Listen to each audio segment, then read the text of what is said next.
ఈరోజు బయట వర్షం పడుతుంది. వేడి వేడి అన్నం చికెన్ పిక్కలు కలుపుకొని తింటే ఉంటుందిరా, సూపర్ ఉంటుంది.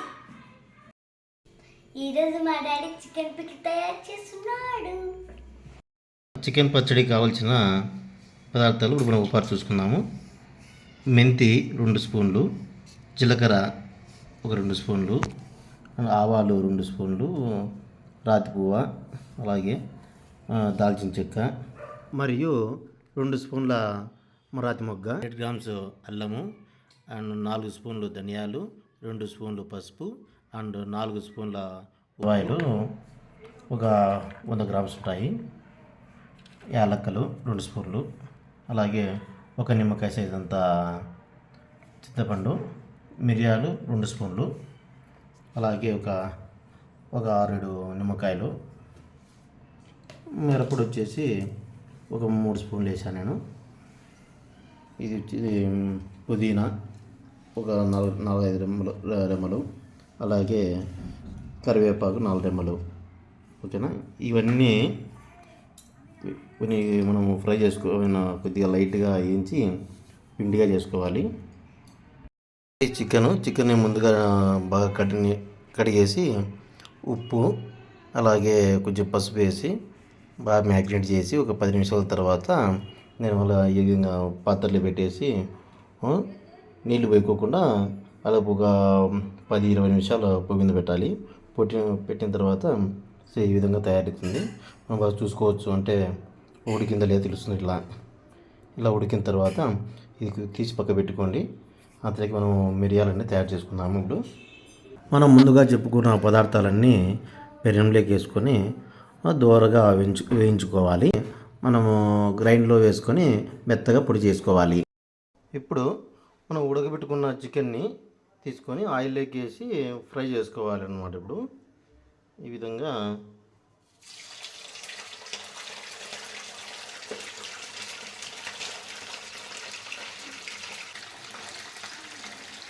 సో ఇది అయిపోయిన తర్వాత రిమైనింగ్ చికెన్ మళ్ళీ ఒకసారి కానీ 2 సార్లు కానీ వేసేసి ఈ విధంగా ఫ్రై చేసుకోవాలి. బాగా గోల్డ్ కలర్ రావాలి. గోల్డ్ కలర్ వచ్చేంత వరకు ఇలా ఫ్రై చేస్తూ ఉండండి. మనం ఫ్రై చేసుకున్న ఈ మొత్తం దినుసులన్నీ ఇప్పుడు మిక్సీకి ఆడించుకోవాలన్నమాట. మిక్సీకి ఆడించుకొని నున్నగా, అంటే నున్న పెద్దగా అవసరం లేదు, లైట్గా పిండి చేసుకోవాలి. పిండి బాగా ఇప్పుడు చికెన్ అంతా విధంగా ఫ్రై చేశాను. ఫ్రై చేసిన తర్వాత ఇవన్నీ నేను కరివేపాకు పుదీనా కూడా నూనెలోనే వేయించాను. ఇప్పుడు బాగా ఫ్రై అయింది కాబట్టి దీనికి బాగా సౌండ్ వస్తూ ఉంది.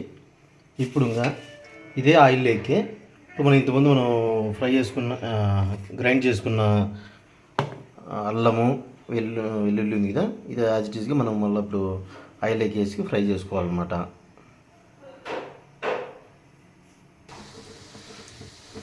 ఇదే ఆయిల్లోకి ఇప్పుడు నేను అల్లం వెల్లుల్లిను కారం పొడి వేసాను. ఈ విధంగా అంతా బాగా ఫ్రై చేసుకోండి. ఇదే టైంలోనే మనం ముందుగా గ్రైండ్ చేసుకున్న మసాలాలు ఉన్నాయి ఇవన్నీ మళ్ళీ ఈ విధంగా వేసేయండి.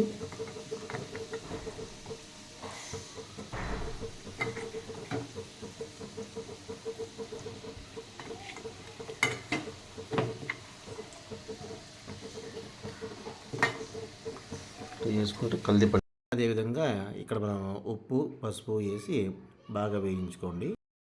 ఇప్పుడు మనం రెడీ చేసుకున్న చికెన్ అంతా దీంట్లోకి వేసేయాలి. నిదానంగా వేసేయండి. ఓకే, వేసేసి ఇప్పుడు ఇదంతా ఇలా కలుపుకోవాలి. ముందుగా వేయించుకున్న కరివేపాకు అండ్ పుదీనాను దీంట్లోకి మిక్స్ చేయండి. ఇంకా అదేవిధంగా మనం ముందుగా రెడీ చేసుకున్న ఎల్లుల్లిపాయలను కూడా ఇక్కడ యాడ్ చేసేయండి. బాగా చల్లారిన తర్వాత మనం నిమ్మరసం కానీ మళ్ళీ ఉప్పు కారం తక్కువ ఉంటే మళ్ళీ కొద్దిగా యాడ్ చేసుకోండి. బాగా టేస్ట్ బాగా వస్తుంది. ఈ విధంగా వేసిన తర్వాత బాగా కలపండి. కలిపేసి మీరు ఇక బాగా స్టోర్ చేసుకున్నారంటే ఇక్కడ నెల 2 నెలలు కానీ మనం స్టోర్ చేసుకొని పెట్టుకోవచ్చు.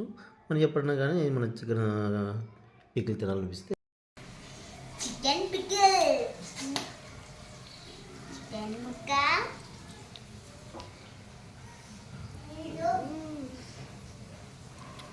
ఏ బా